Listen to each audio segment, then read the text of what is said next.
Rest in peace, Bill Paxton.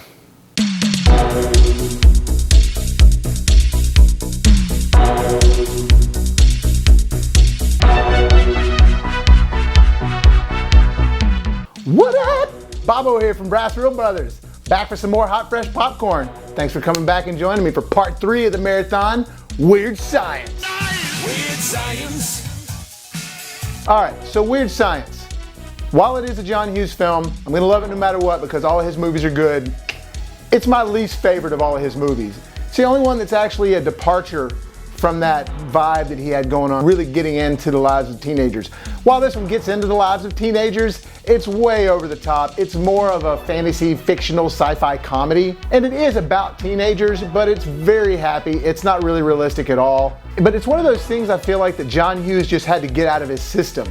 Because 16 Candles and Breakfast Club up to this point were different movies, but they had a very specific John Hughes feel and emotion to them, and you felt like you really learned something by the end of the movie. This one is just kind of a joyride. I felt like he needed to get out of his system. And this is the biggest budget he had to deal with to date so far. And you can see it in the movie. There's a lot more effects that are involved, props like the missile. A missile in my house, Gary! And all the computer effects at the time. And that was another kind of cool thing. Nobody had home computers yet. That was an unheard of thing. So for these boys to have that, nobody really knew about computers. So yeah, let's stick a Time magazine in there and let's stick a Playboy in there, and they're able to create the perfect woman, a supermodel. So that's what this movie's about. These two kids are just chilling at their house. They're nerds, they're geeky. And Anthony Michael Hall kind of goes back to the character he was in 16 Candles in this one right here. In 16 Candles, he was just not afraid of anything. He was brazen, he just didn't care. If he had an ambition, he was gonna go after it. In Breakfast Club, he's actually afraid of what life has to offer. If he goes off the rails too much, he might mess everything up. So he's very strict and regimented in that. This one goes back more to that nerdy guy in 16 Candles, but he's actually a little bit more ambitious than he was in 16 Candles. This is sort of just showing him becoming more of the adult. And I think it's really cool that John Hughes had the biggest budget yet and he just decided to be silly with it. And I'm okay with him doing a movie like that. If you gotta get it out of your system, you gotta get it out of your system. What I don't like is when directors start off one way and throughout their career they turn into something else because of what the studio tells them to do, or they lose sight of what they were really doing from the get-go. Yeah, these two kids are just chilling at their house wanting to make it the perfect woman, and they do it with their computer. And the effects on it are so silly and stupid at the time. It's showing all these crazy things, this clock winding. At the time, it was great. Nobody had ever seen anything like that. But man, watching it now, it is completely cheesy. Doesn't hold up whatsoever. Practical effects are fine in it, but anything that's supposed to be like a computerized thing or whatever, oh, it's just hilarious. But when they make the perfect woman, you know who I'm talking about. Man, Kelly LeBrock. Rehash. In her day, and let me stress, in her day, she was the hottest girl that there was around. Kelly LeBrock was it, man. Well, if you're my age. Thank you. And she was actually married to Steven Seagal for a little while. They have some kids together. Whew, he hadn't aged good.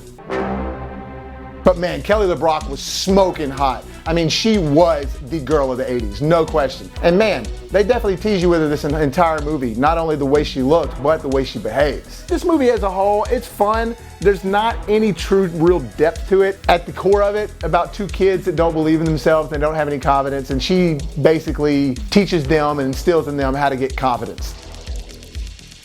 If we're gonna have any kind of fun together, you guys had better loosen up. Rehash. Man, that's really what you walk away with when you watch the movie, is just about getting more confidence and believing in yourself. And you get to see young Robert Downey Jr. in this when he was in his heyday, back in the day, like when he was young and successful, before he got all addicted to drugs. And the movie itself, with him and his buddy and everybody involved, it's really just like it's a fashion show. They really focus on all the fashion in the 80s. They focus on all the trends. I feel like that this movie is really more of a love letter to the 80s than anything. But on top of Robert Downey Jr., you've got Suzanne Snyder, who was a scream queen from the 80s. She was in Return of the Living Dead Part 2, Night of the Creeps, which I love, and Killer Clowns from Outer Space. Her best friend that she's in the movie with, the brunette, Judy Aronson, she was in Friday the 13th Part 4, which is most Friday fans' favorite one. So I thought it was kind of cool that they had those two in the movie as best friends, and they were both like successful horror actresses at the time. And of course, you can't talk about Weird Science without the opening theme song, Weird Science. Weird Science. performed by Oingo Boingo and actually written by Danny Elfman, who did the Batman soundtrack and multiple other things. Basically the whole movie, these guys are getting themselves in situations with her and she's making the situations more interesting and crazier. You know, there's gonna be sex, drugs, rock and roll, chips, dips, chains, whips, candle wax on the nipples, or witchcraft or anything like that. At one point they go to this bar, which one, they shouldn't be in a bar, but it's in a bad part of town where they shouldn't be in. You know, listening to this blues music reminds me of my own trials and tribulations as a young guy, and you know, my folks, they really dump on me. Anthony Michael Hall does this voice in this that just kind of bugs me in this movie. It's one of those things, he did it in Breakfast Club while they were smoking pot, and that works because he does it just for a second and it's funny. It comes off really well. Chicks cannot hold their smoke. That's what it is. This movie, he does it this whole time they're in this bar, and then he does it later on when they're driving around in this car. Honestly, maybe it was funny then. I think I maybe remember laughing at it when I was a kid, but now it's just not that funny. A lot of things in this movie aren't that funny. It's only really a good movie if you grew up with it and you remember it from that time for the nostalgia reasons. As far as holding up, like The Breakfast Club and 16 Candles, it just doesn't. But I still love it. It's John Hughes. And there are plenty of funny moments in it and cool moments. Hey, look, Ma, I never talk soft to anything. Oh, Gary! Told me you were combing your hair! I was. Man, but I tell you what, the other guy opposite of Anthony Michael Hall, Ian Mitchell Smith, I can't stand that guy's voice. You all know what I'm talking about. A missile in my house, Gary. Oh my God, you're crazy! That guy bugged the hell out of me. And when they're throwing this party at their house and things get out of control, you got Vernon Wells, Bennett from Commando. Between the balls.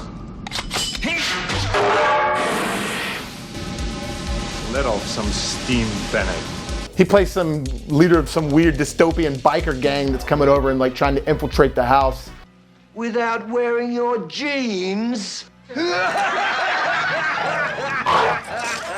And let's not forget about the great Bill Paxton in this movie, Time to pay the fiddler.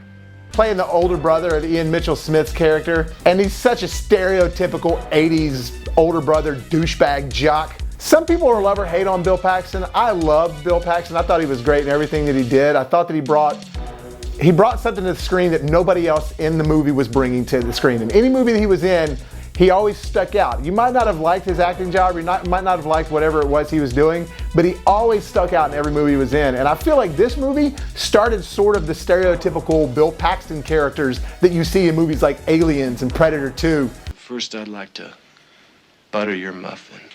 Do you think they're having a good time being catatonic in a closet? Hell, even Twister.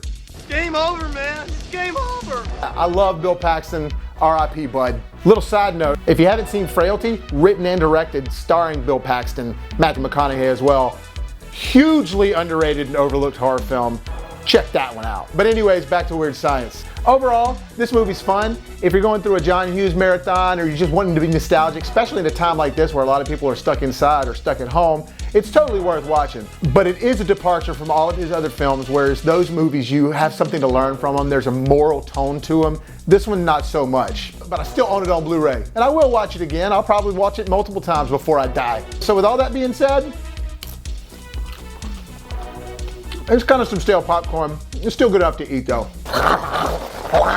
Well guys, thank you so much again for tuning in for some hot fresh popcorn. I really appreciate it. Keep those subscribers coming. And look for BrassReel Brothers on Facebook. Look for BrassReel Bobby on Facebook. And you can find me on Twitter at BrassReel Bobby at BrassReel. And be sure to tune in for the first of the 2 bonus John Hughes films I'm gonna do that he only wrote. He didn't direct these, but they're awesome. They still feel like John Hughes films to an extent. So curious to see what you guys think about that. And I'm not gonna tell you which one it is. I'm gonna keep that one a surprise. Well guys, thanks again. Love y'all with all my heart. And remember, life gives you lemons.